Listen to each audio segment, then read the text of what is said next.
ready to microwave your manifestation? Maybe it is better if you think about it like a quantum leap in how you are creating the amazing life that you want. I bet you are. So welcome to day 18 of the Mindful Momentum Challenge. Today, we are talking about quantum leaping manifestation. And this is something that I really enjoy doing. And I knew that for persons who are interested in just the quick and fast and dirty, let's just get it done, you may want to pay attention to this approach. Now, I'm not one who believes in the microwave society. I do think that things will require effort and will require focus and attention. And this practice that you're going to learn today is one that is testing out the scientific theory about quantum leaps.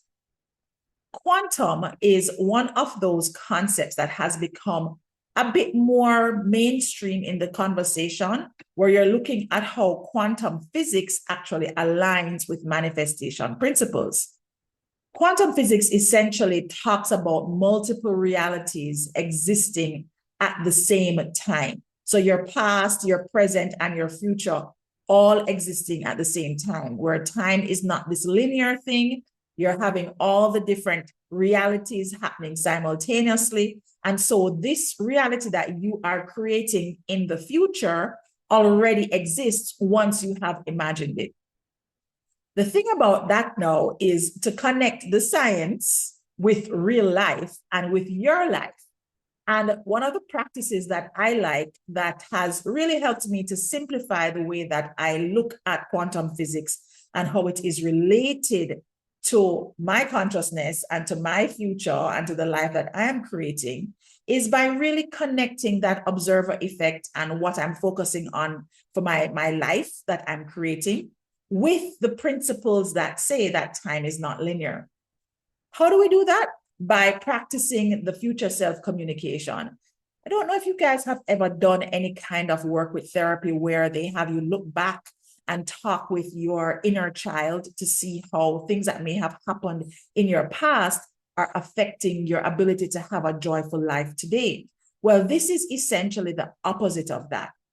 This is you looking towards your future self, so imagining yourself in the future, and then deciding that you are going to really spec out what this person is. So if you are desiring to be wealthy and in love with an amazing love partner, and you have a bunch of wonderful kids, and you live in a fabulous house, and you have the best career, etc., you would now be imagining like a day in the life of your future self.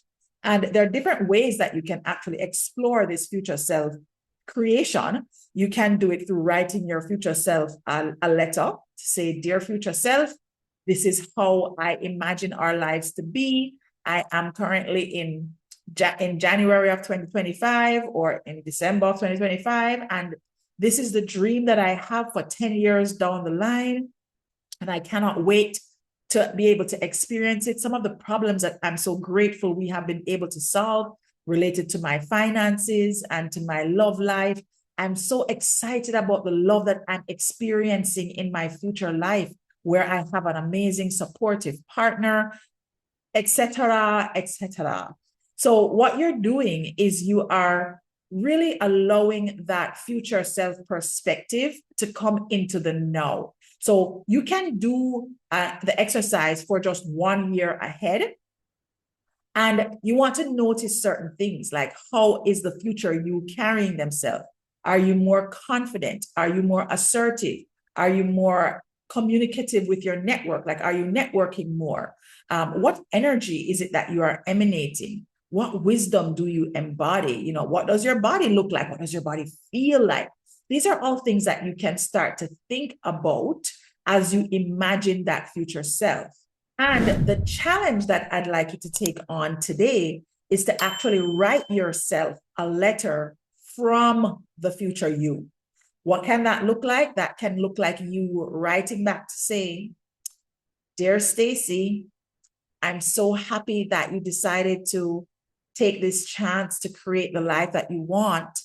There are so many things that we have accomplished in this year. We've been able to surpass our expectations in paying down our debts. We've been able to put down a deposit on a new house. And I'm so thrilled that we are finally going to be able to have children, etc. Whatever it is that you are creating for yourself, you want to write the letter from the future to the present you to talk about those things. Think about things that you may have overcome or challenges that you may have surpassed or found solutions for. Think about what advice the person may have for you. Maybe they want to advise you about being more confident and letting go of self-doubt and calling up that girl that you like. You never know what she may say, right? There are different ways that you can have the letter. The most important thing, guys, is to have fun with it and to let your imagination take you to all the feel-good places. So that's your challenge for today, guys, to write a letter from your future self a year from now, and make sure that it makes you feel good when you read the letter back to yourself. Now, after you've written it, one of the things that's really cool that I like to do is I like to put it away. I put a note, of course, to where it is because I will forget. But write the letter to yourself, read it, put it away. And then a year from now, when your reminder on your phone goes off, go and pick up the letter and see how much progress you've made. All right. Thanks so much for joining, guys. I can't wait to see you on day 19 of the Mindful Momentum Challenge. Take care.